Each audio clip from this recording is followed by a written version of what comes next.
Yeah, well, I guess that's all I'm saying. So a quick question on that. We'll ask a few others, but you mentioned it. So I'm a huge David Lynch Twin Peaks fan. What did you think of The Return? I fucking loved it, of course. I mean, there's nothing else remotely like it. But I'm such a Twin Peaks partisan fanatic that, like, because there are different aspects, right? There are the people who say, season one is the only real Twin Peaks, and like plenty of people hate season two or the second half of season two, Right. And then there are people who don't like the movie, and then there's people who were okay with all that stuff, but they didn't like the new one. Like my wife, I'd kind of made her watch the first two seasons, and then when the new one came on, I think she made it like 3 episodes in, she was like, not for her. But for me, I feel like you have to get through the first 3 episodes. They're not bad, but I think it really picks up steam as it goes. For sure. Although it also is, it's rough viewing. I got it. I understood why she was tapping out. But I love all that stuff, and I love season 2. I love, even when it's horrible, I love it. So I'm a full. What did you? I know that I don't even know. So it's funny. I think Fire Walk with Me that's my personal favorite movie of his. Sure. And that episode 8 of The Return, I leaned like this because I couldn't believe what I was seeing, and I stayed like that for an hour. Yeah. What did you think as a filmmaker when you were watching it and it just kept going? I mean, I don't know. It's so rare that you have that experience, and I think I had that frequently on that show, where you've never seen anything like it, and you can't believe what you're seeing. You can't believe it's working. So there are not a lot of people who pull that off, and it's thrilling. And in a way, I think it's kind of what we all aspire to, one way or another, to freeze time like that, or change. You change your relationship to time and space as you watch these things. We've all seen too much. I mean, we've all. And I remember in college watching, I don't even know if we watched the whole movie, but I remember in some class being shown the clip of Tokyo Ga, the Vendors movie, where he's interviewing Herzog, and Herzog is saying something about, and I could be getting this totally wrong. This is a decades old memory, but Herzog is saying something about how we're running out of images, or like we've mined to the bottom of images. And I think about that a lot. I do think a lot about art as a kind of mining operation, and now we're like in the fracking stage, where it's like we're kind of doing more than ever, and yet it's also seems somehow more destructive than ever, or that. Why do you think why do you think that? Why do you think we're at the fracking stage instead of just? Well, I mean, I'm speaking also as a middle-aged person who's not looking with the kind of optimism I used to look with. Well, it's strange to me in the streaming era, and I'm somebody, and you guys are screening these movies on 35 millimeter, and I'm also somebody who grew up with film and never let go of it. And I'm the same. Yeah. Anytime we can show it on 35 or 16, we show it on 35 or 16. We're doing, and we can't wait to show your pictures on 35. I'm so pleased that you're doing it. I love that that's happening. I love that it still exists. And I was, until 2 years ago, I was going to see 35 millimeter prints whenever they showed up in town of whatever I could get to. I have 2 kids, so I can't leave the house every day, but when I can, I was sneaking out. I was trying to see movies and see certainly the stuff that existed on film. If I could see it on film, I did. And I don't like to see DCPs of things that belong on film. I'll go see a DCP of a new movie because that's what it's made for. But that kind of, to take that crazy hardcore stance on something when time has moved on. I mean, this is all like, this is a therapy session now, but this is I'm wrestling with being in the present when so much of what I love and am attached to is not in the present. Anyway, but so now we're in the streaming era, and this is my big. I didn't want my big TV to take up the whole Zoom frame. So beautiful. Who's the photographer of that? Well, that's actually a drawing. That's my mother's drawing. It's a pencil drawing from a photograph. It's beautiful. It looks like a Walker Evans photo or something. it's just an old family photo. I think those are her cousins, I think. I mean, we're going back to the 40s or the 50s.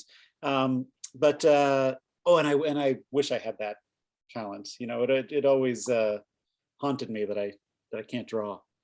Well, let me ask you, I don't want to monopolize your time. Is 10 more minutes okay? Sure. Is I'm that, the one who took you on like 6 different tangents here. no, Andrew, actually, I greedily, I would, I think the tangents sometimes are as important as the like a good Russian novel.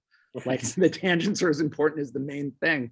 But you know, what you said, see, I tend to be sort of a middle path person. My dad became a Zen Buddhist, so I had like, Great, great. yeah, there you go, the Jew, the Catholic, Yeah, and the Zen yeah. Buddhist, and so I think if you still want to shoot on film, you know, you have, like you said, I don't think it's productive to fetishize it or to live in the past, because I do think of those guys and gals who were in the silent era, who were like, I don't want to do sound, Right.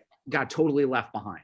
Sure. And you do, and I think you're right. Life is dynamic. You have to evolve and adapt. But I also don't think, you know, we get huge audiences for 35, and we get 19-year-olds, 18-year-olds who are like, I don't want to watch it on video, because they still see the difference. Mm-hmm. And I still think there is a difference. And I don't know why you have to choose, you know, but I don't know if you have thoughts on that. I mean, I know the technology's going, but Yeah, I mean, so much has changed. And look, if I shoot on film today, and finish to film, I could show it with you know, I could show right. it maybe at Austin Film Society here, but that's, a lot has gone away. And even, you know, the labs are not equipped, and I think you'll hear a lot of the big DPs today say, I don't want to shoot in film anymore because I don't trust the labs. And not that I've had bad experiences in that regard, but the infrastructure is not there. I mean, Now there's only one lab left here in LA. Yeah, there you go. I used to cut I cut Mutual Appreciation. I cut on Steenbeck. I was cutting on Steenbeck through beeswax, the first 3 movies. I don't think you can see it, but this is my splicer scar. That's like, I don't have any tattoos, but I have that. That's kind of my film forever tattoo. So going with this to computer chess, we'll bounce back. So it's funny what you're saying. You had an idea, and now were the cameras from 1967? Were they 1960s video cameras or 1970s? I forget this model we shot on was the Sony AVC 3260, and I forget exactly what year that is. Those Sony cameras started coming out late 60s, and then there were a few different iterations of them into the 70s. So I don't remember precisely what year ours were from, but and so one of the other things about computer chess that I so loved was, you're at the tournament and you're with the people at the tournament, but then at the hotel is a swingers convention. Mm-hmm. And how did you, and that works so beautifully. Just the contrast. Was that in the 8-page treatment you wrote, or yeah. And why did you think that was needed? Why did you think, let's have that to contrast this? It's so perfect. I don't know. It was lucky, kind of. I don't know where exactly the thought came from, but I remember thinking that if I was going to do something about early computer programmers, that there was going to, that there was one cliche version of that would be very, you know, kind of, that there'd be 80s cliches that people might expect or want. And you know, similarly, like with all the great music in there, those Kali Ryan songs, and Kali appears in the movie. I thought, I don't want to do like Casio keyboard score that might be the thing that leaps to mind. That programming culture, as little as I know about it, and I know very little about it, but I thought those guys coming out of the late 70s, you know, that they were kind of on the precipice of something, or they're between 2 different cultures. You know, they were building the culture that we all live in now, but they were coming out of another time and era. And there is this weird strain of like hippie culture that kind of, you know, still lives on in the recesses of tech culture. and so I guess I liked getting into that little gap between, and it's also kind of the gap between the 70s and 80s. And we never, in the movie, it's never specified exactly what year this takes place in, and we never did. You know, we were always kind of somewhere in a crevice between the 70s and 80s. And so that thing that, and it's very California too. I mean, that's another kind of, again, I don't think it takes place in California, although we never specify that either.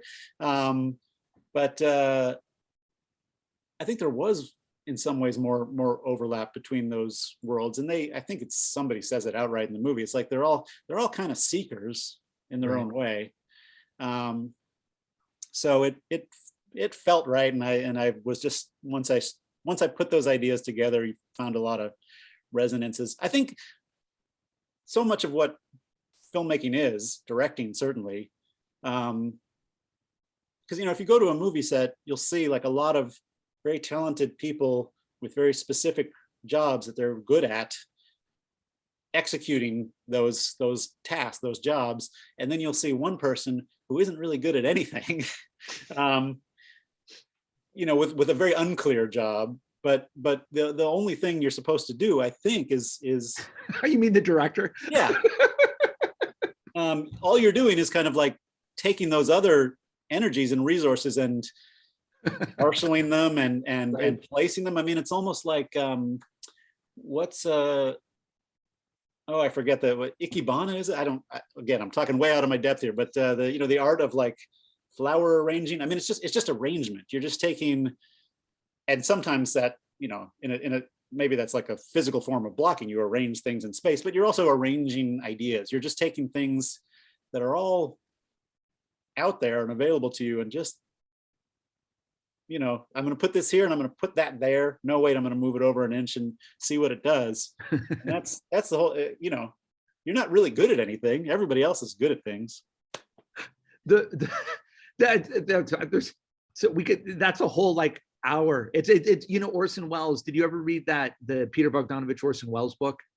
Interviews? Which one? I don't know. Maybe. Oh yeah, he said the same thing you did. You and Orson Welles. He said the most overrated position is the director, because it's the only one who doesn't have to have a fine art knowledge of what they're doing. But he said the movies he loved the most are the directors who do know what they're doing. He said, now conversely, the greatest movies are the directors who know what they're doing. But he said that so many movies that people think are a result of the director are really a result of all the good people around the director. And well, there is a remarkable, you know, like, and it is always interesting. It's like a lot of the greatest movies seem to be kind of the greatest work of everyone involved. Yeah, and totally. But it's got like this chicken egg thing where it's like, is this the greatest movie because everyone did their greatest work? I don't think so. I think it's kind of the other way around. I think everyone did their greatest work because this is the greatest movie. Yeah. You know? And so you mean in the sense that the material elevated everybody, like everyone felt they were on a special project, or maybe, or yeah, I mean, or, you know, somehow for whatever reason, whatever magical thing made that thing stand out. And it's hard to quantify, but when things go well, you don't always know why they went well. And so, you know, we credit the director for this because we don't really know who else to credit. But obviously, you know, every director sometimes hits a home run and sometimes not so much. You see the ones who seem more consistent for whatever reason. Although I'm one of these slow directors who takes forever to make something and always wants it to be good.